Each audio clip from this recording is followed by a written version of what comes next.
Mañana vamos a hablar un poquito de los pilares de la fe. Ayer hablamos de los profetas y de los verdaderos profetas y un poquito de los falsos profetas. Entonces, uno de estas palabras que nos enseña uno de los principios de fe es justamente el de la profecía que tenía Moisés y de los profetas. Entonces la diferencia, dice, cualquier otro profeta no se comunica con Dios directamente, sino por medio de un intermediador. Dice, en cambio Moisés, dice, no precisa intermediarios, tal como dice la palabra, boca a boca hablaré con él. Eso está en Números 12:8. Porque recuerda que habíamos puesto el ejemplo de que la hermana había hablado, Miriam, y después había hablado con Aarón, y se puso blanca. Recuerdan que la shoncha era por hablar, aunque no habló de una forma mala, porque era el hermano de Moisés, fue la que lo rescató del agua, obviamente que no habló mal.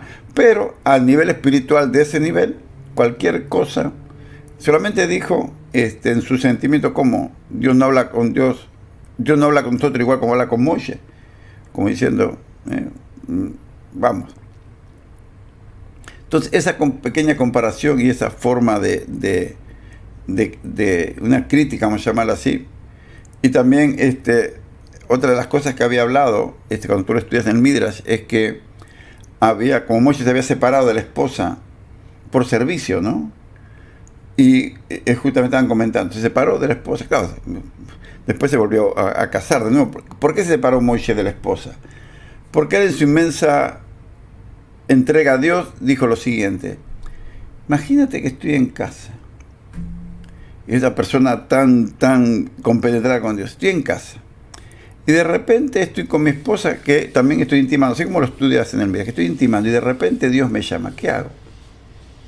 O me va a ver intimar. O sea, Moisés pensó que no. Entonces, por eso se había separado de la esposa. Ellos estaban comentando eso, porque la cusita, como dice ahí la mujer, era de tez oscura y era hermosa mujer. Y estaba sufriendo porque justamente Moisés había tomado esa decisión, aunque fue momentánea, hasta que Dios le mostró que vuelva de nuevo, o sea, que no se separa de la esposa, que el servicio a Dios es completo. O sea, no hace falta que te separes de tu esposa para poder servir a Dios. Entonces Dios lo manda de nuevo a volverse a juntar con su esposa. Entonces, ese pequeño comentario, al nivel de ellos, Dios lo tomó como hablar mal, aunque era su hermano, hablar mal del prójimo, y le puso zarza, lo que es blanca por hablar mal. Entonces, pero con Moisés, pues le está diciendo, yo con Moisés hablo cara a cara, no como ustedes, en alegorías, o en forma, o en visiones, o en sueños, ¿no? Con Moisés hablo boca a boca, dice, como dice acá en Números 12, dijimos acá, 12:8, tal como dice, boca a boca hablaré con él. Tremendo, ¿no? Otra diferencia: todo profeta no recibe la profecía sino cuando están todavía durmiendo, o como versa, en sueños nocturnos, hablar en Génesis 31:24, en sueño o visión nocturna, en Job también 23:15, y otros ejemplos. Es factible que le sobrevenga de día, pero luego que haya recaído sobre él, aquel hombre, un profundo sopor, dice, un éxtasis, ¿no? De forma tal que pueden neutralizar su sentido, como le apareció a Pedro, una visión que bajaba de un lienzo, estaba en éxtasis, bajó una visión, dice, mata y come. ¿Qué le dijo Pedro? No, Señor, porque yo no he puesto nada inmundo en mis bocas. Y dice, no llames inmundo a lo que yo limpié, porque él no se juntaba con los gentiles que estaban en Israel. Por eso le dice esa alegoría, no por lo de comer, sino porque dice, no, lo que yo limpié no llames inmundo. Por eso él va a la casa después, cuando lo van a buscar después del lienzo, si no se juntaba. Dice, pero ¿cómo? Dice, el Espíritu Santo también viene sobre los gentiles que aceptan a Jesús, sí. Entonces, por eso era lo que le está diciendo en ese lienzo, en esa visión, que había todo tipo de cuadrúpedos, dice ahí. Señor, tú sabes que yo no. A eso se está refiriendo Pedro. Entonces, ese tipo de profecía, ese tipo de visión es un profeta. O sea, pero hoy hay de todo. Ayer lo hablamos también. Dice así: esto es lo que se denomina visión o percepción. Percepción también. ¿Dónde me quedé? Percepción. Sobre esto fue dicho con visiones divinas en Ezequiel 8:3. En cambio, Moisés venía a él palabra de Dios. En pleno día, en estado lúcido. Escuchaba la voz de Dios. Tremendo, ¿no? Imagínate Jesús, que él veía las cosas que era mi Padre, o sea, qué nivel de comunión con Dios, ¿no? Ay, ay, ay. Mientras permanecía de pie, la voz surgía por entre los dos querubines que estaban sobre la casa sagrada, ¿no? Sobre el arca. Tal como dice, me revelaré ahí a ti y hablaré contigo sobre el arca, en Éxodo 25, 22. Dijo el Altísimo, escuchad ahora mis palabras, sugiere vuestro profeta, yo, el Eterno, en visión me manifestaré a él, en sueño hablaré con él. No es así con mi servidor Moisés, boca a boca hablo con él, número 12, 6, 7 y 8 lo habla. Qué diferencia, ¿no? A los profetas de hoy. Isaac, bueno, yo te digo nada más lo que dice, ¿no? Entonces, hoy nos llenamos de profetas, de apóstoles, de todo, ¿no? Por eso la palabra dice probar los espíritus. Y dice la palabra, si no dice lo que no se cumple, el tal no es profeta, no le tengas miedo. Pero de arriba nos enseñaron, cuidado que el profeta o el apóstol nos dice tal cosa. Y después, ¿qué pasa, Isaac? Bueno, miremos la vida de cuál es y ya. Sabemos cómo es. Otra diferencia, todo profeta, al venirle la profecía, aunque sea en visión y por medio de un ángel, se aflojan sus fuerzas. Su cuerpo se debilitará y se apoderará de él un profundo pavor, hasta sentir que su alma está por salir de su cuerpo, tal como expresa Daniel, cuando el ángel Gabriel habló con él en visión, ¿no? Y no quedaron en mí, dice, fuerzas, pues la lozanía de mi semblante se convirtió en palidez de muerte y me faltaron las fuerzas. Daniel 10, 8 y 9. Qué lindo, ¿no? Esa parte me encanta cuando lo leo y veo que el ángel lo toca, ¿no? Para poder restaurarlo. No tenía fuerza. Yo, Isaac. Ok. Entonces, dice, por causa de la visión, dice, me han sobrevenido dolores y no me quedan fuerzas, dijimos. En otra parte lo lee también en Daniel 10, 16. No ocurría así con Moisés, sino que sobrevenía la palabra de Dios sin causarle temblor o debilitamiento de ningún tipo, tal como dice, y habló el Eterno con Moisés frente a frente, tal como habla con un hombre con su prójimo, en Éxodo 23, 11. Es decir, así como el hombre no se llena de pavor al hablar con su compañero, de la misma manera ocurría con Moisés. Él no se estremecía cuando le sobrevenía la presencia de Dios.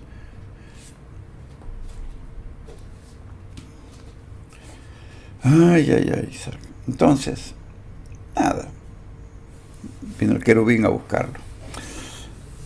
A diferencia de los demás profetas, otro punto, no se posee la capacidad de profetizar en cualquier momento que lo desean, sino solo cuando Dios así lo dispone. Pues es factible que pasen años sin que un profeta reciba ninguna profecía. Estamos hablando ayer. La profecía o sencillamente no se le revele. Ayer estábamos hablando, ¿no?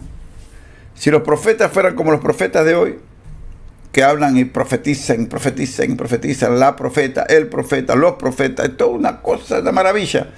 Todos los días habla. Todos los días. Pero ninguno habla para instruir, la mayoría. Ninguno habla para corregir. Esto era para corregir estos profetas. Como le dijo en el libro de Jonás. ¿Qué es lo que le dijo? Dile que de acá a 40 días esto va a quedar destruido. Entonces, tenemos la historia de Jonás, ¿no? Que se escapó, bueno, esa es la historia, la sabemos. Pero le mandó, mira, es un pueblo bárbaro, de acá a 40 días este pueblo no queda. El profeta fue, dijo, el pueblo se arrepintió, ayunó 3 días, restauró los cabales y se sanó. Entonces, normalmente la profecía es para exhortar, es para hacer un cambio positivo, un cambio para bien. Es un cambio que te dice, mira, esto está mal, lo que está haciendo, y es como una instrucción divina de Dios que nos está diciendo, hey, como Malaquías, en aquel tiempo volveré, el corazón de los padres de los hijos, el de los hijos de los padres vuelva de nuevo a tener respeto. ¿Y en qué te hemos robado? En esto y en esto, en esto. ¿Y por qué? Y esto y lo otro. ¿Y por qué acá y por qué allá? Dime. ¿Se han olvidado de mí? ¿Se han olvidado de mi alfolí? ¿Se han olvidado del huérfano, de la viuda, del forastero, de todo? Se exhorta. Te enseña a hacer exhortación como en Isaías. Nos describe también una forma cariñosa de Dios. Si estamos en estos caminos, el profeta es la boca de Dios hablando. Octavo principio de fe, Isaac. Ok, son 3 en total. Vamos al octavo principio de fe. ¿Entendieron algún profeta? No, sí, Isaac. Gracias. La Torah es de origen divino. Como Isaac, la Torah, un principio de fe. La Torah es de origen divino. Esto es saber que toda la palabra, toda la Torah, que se encuentra en nuestras manos hoy en día, es la que recibimos de mano de Moisés, nuestro maestro, y que en su totalidad procede de Dios. Es decir, que la Torah se reveló a Moisés en forma completa por parte de Dios. Elevado sea, mira esto, solamente para poder entender. Ahí está todo escrito, ¿no? Hablamos de la cantidad de estrellas que hay ahí, que lo dijeron, los años que tiene la Tierra. Salimos contando hombres, 600.000. Ahí en la palabra, en la Torah son 600.000 caracteres que hay. O sea, toda esa forma, ¿no?, de concordancia de lo que es la palabra, ahí es donde entendemos que es de esa sabiduría que fue inspirada a la mano de Moisés, pero sabiduría de Dios. ¿Quién puede saber tanta perfección, todo lo que está ahí? Por eso dice, esto es lo que se denomina metafóricamente hablar, ignorando que se llevaba la palabra de Dios, a excepción de Moisés, que fue el que recibió. No obstante, Moisés era cual escriba, a quien le dictan, y él escribe. Solamente, como hablaba directamente, boca a boca, que le decía a Dios, Moisés va a escribir. Si no, Moisés, ¿cómo sabía la perfección, la vida de Noah, la vida de Adán, la vida de Eva, del arbolito que comieron, dejaron de comer? Todos los ríos que estaban ahí en el Pinzón, todo lo que estaban ahí en el Edén. Todo, tal lugar estuvo bueno para el oro, tal lugar estuvo para la tierra. ¿Cómo sabía Moisés todo esto? Los peces, con escamas, sin escama. Los que rumean, no rumean, ¿por qué rumean? ¿Cómo sabía? ¿Era biólogo? ¿Era marino? Todo eso Dios se lo reveló en el desierto. De estos animales puedes, de estos animales no puedes.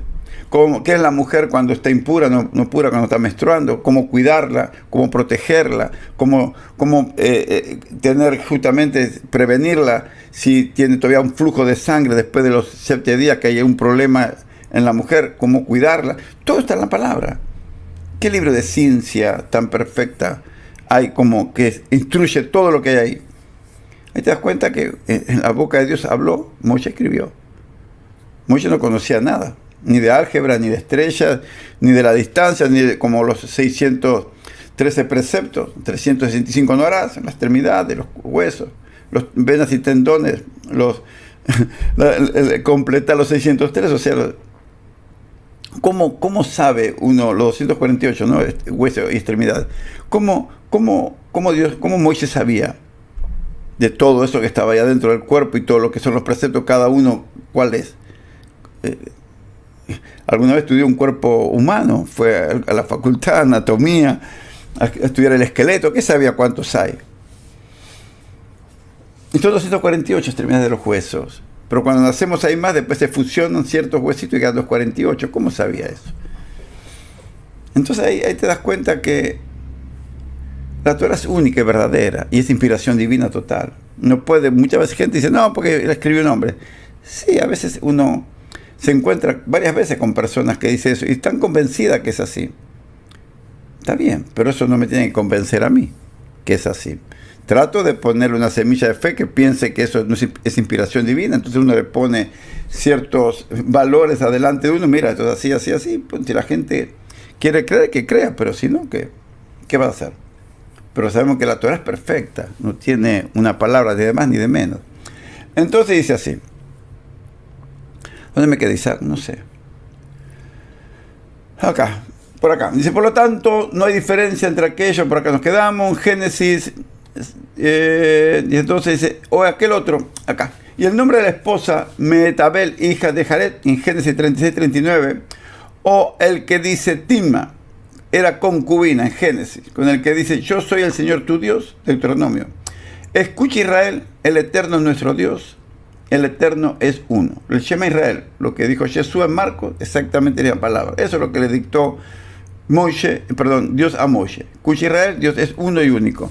Cuando le preguntan, recuerda cuando le preguntan en Marcos, ¿quién dice que es Dios? Justamente le dice eso. Escucha Israel, Dios es uno y único. Él los transmitió y se acabó el tema. Y después dice Isaac, todo lo que hicieron, otra historia. Entonces, ¿qué más, Isaac? Una más. Todo aquel que afirma que estos versículos, como los relatos, fueron agregados por Moisés, es considerado por los sabios y los profetas como un renegado de la palabra. Entonces, Isaac, bueno. Y negar toda la palabra de Dios. Aquel que sostiene que la Torá es de origen divino, a excepción de un solo versículo que no fue dicho por Dios, sino que Moisés lo agregó a sí mismo. Sobre él dice las Escrituras, porque la palabra del Señor despreció. Sino que cada expresión y explicación de la Torá posee mucha sabiduría y profundidad para aquel que las entiende, siendo su sabiduría inconcebible, como dice, su medida es mayor que la tierra y más ancha que el mar, en Job 11:9. Por lo tanto, es apropiado que el hombre se encamine por las sendas trazadas. Por David ungido, Dios, quien suplicó, descubre mis ojos y muéstrame las maravillas de tu Torá. Estamos leyendo hoy, ¿no? El Salmo. Cómo Dios coordina las cosas, ¿no? Justo en este principio hablamos justamente del Salmo. Por eso el maestro dijo, el que agrega o borra un versículo de la palabra, mi Padre borrará del libro de la vida de la persona. Y no está hablando de la palabra que está escribiendo Juan ahí. Juan está escribiendo lo que Jesús le está dictando sobre la Torá. Si alguien agrega o pone o quita un versículo, agrega una coma, lo que fuera, borra o agrega de la Torá, mi Padre borrará del libro de la vida que se llama la Torá su nombre. Eso es lo que hizo, lo escribió Juan en Apocalipsis para que nadie se atreva a tocar lo que es la Torá. Y sabe, pero la tocaron por todos lados. No es nuestro menester. Lo que uno tiene que aprender es a interpretarla como dice la palabra, a buscarla como debe ser y a vivirla como debe ser. La Torah es pura, la Torah es leján, la Torah es vida, es alegría, es sinjá. Por eso uno tiene que entender que un principio de fe es justamente eso. Es maravilloso. Cuando lo logramos vivir y vislumbrar de esa forma, nuestra vida realmente se transforma en eso que estuvimos hablando prácticamente bastante hoy, todos estos días venimos hablando, ser justamente la verdad de Dios caminando acá y amar justamente lo que soy, porque soy la verdad de Dios en este mundo. Disfrutarlo de esa forma.